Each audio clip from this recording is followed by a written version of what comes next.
Hey guys, this is Grace and welcome to my channel and welcome to a new series here on my YouTube channel.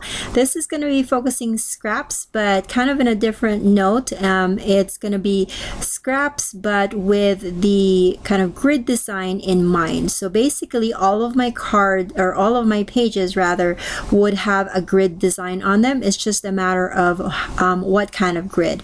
So this first layout will have kind of a 4 grid design. So I'm going to start off with not really 6 by 6 because I wanted some of that paper cardstock to peak.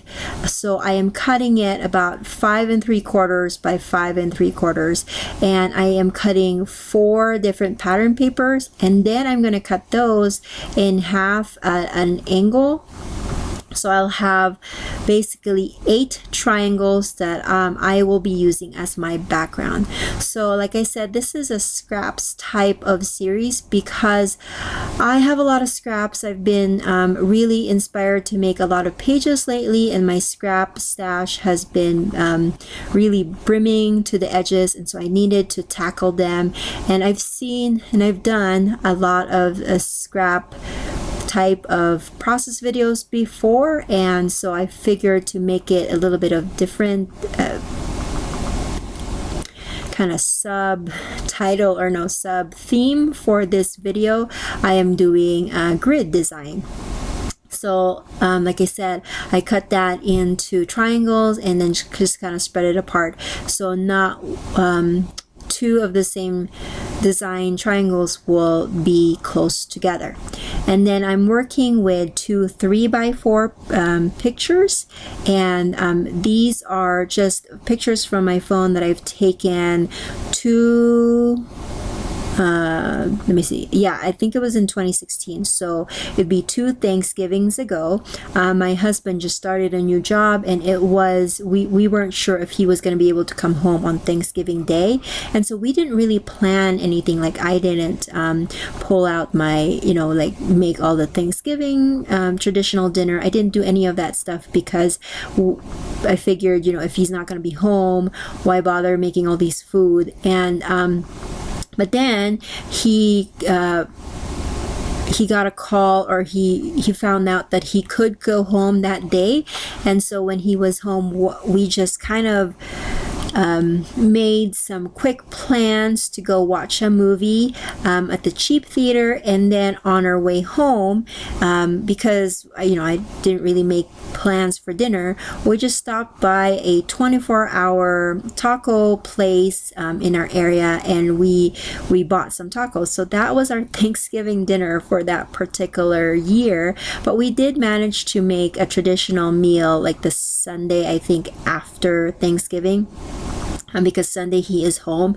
And so I just kind of documented a little bit about how it was a pleasant surprise for him to be home, and we were just so happy that our whole tribe was home for Thanksgiving. And I think that's kind of the main point of Thanksgiving, right? Being with the family and kind of reflecting on the blessings that we have. And so that's what I'm documenting here. Now, like I said, I am using a lot of scraps of paper, so you see me doing lots of layering in this page. I'm not typically a layering type of person, but I think first of all, I think that if it works for the design that you have, why not? And at the same time, I am, like I said, and the kind of use my scraps type of kick, and so I'm just layering it on there. Why not?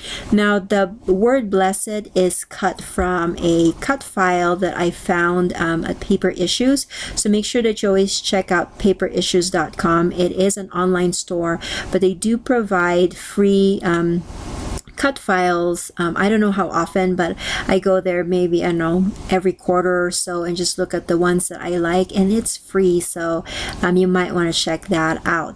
I have this paper that has 3 by 4 cutouts, and so I'm cutting a few of those items and kind of piecing them together, and they're going to be kind of my embellishments or my little things that I tuck here and there, elements on my page. Now I adhered the quadrant that I created on the background, and then I stitched some just regular, you know, straight stitch through my sewing machine with the on the inside border of those papers.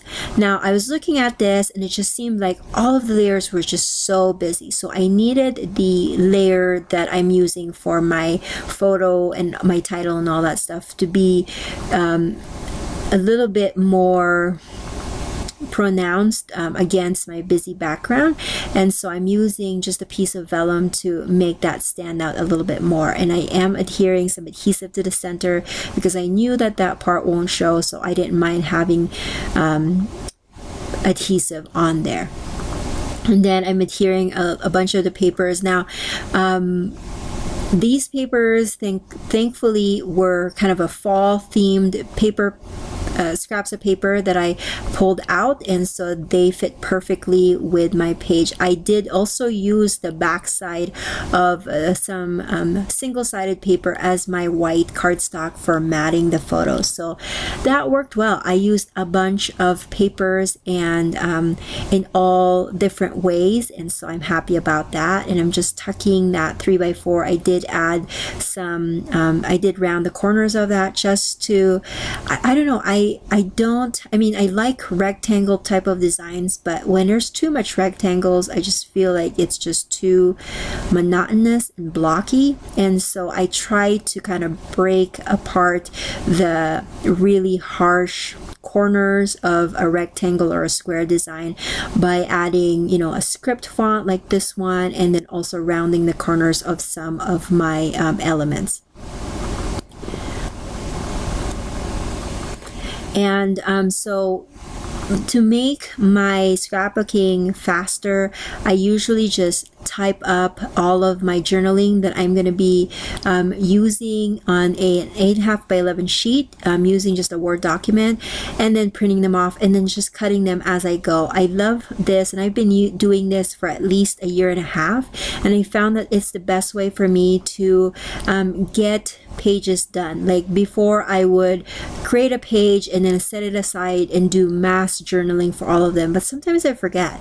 So this one has helped me, because once I'm done with this page, like once I turn off the video or whatnot, it's done. Like I don't have to do anything.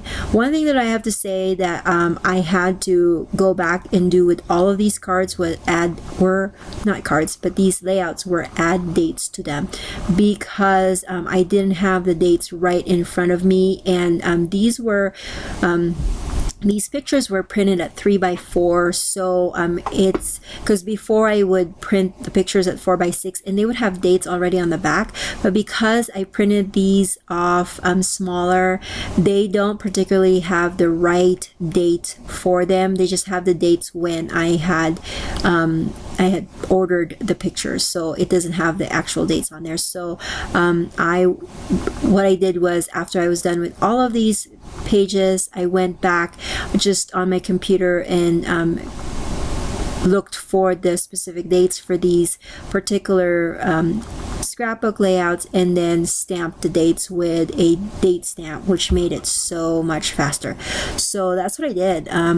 Really no too complicated step for that. And then I added some rhinestones at the end, and that is my page. If you have any questions, let me know in the comment section below. Otherwise, I will see you on page number 2. Bye guys.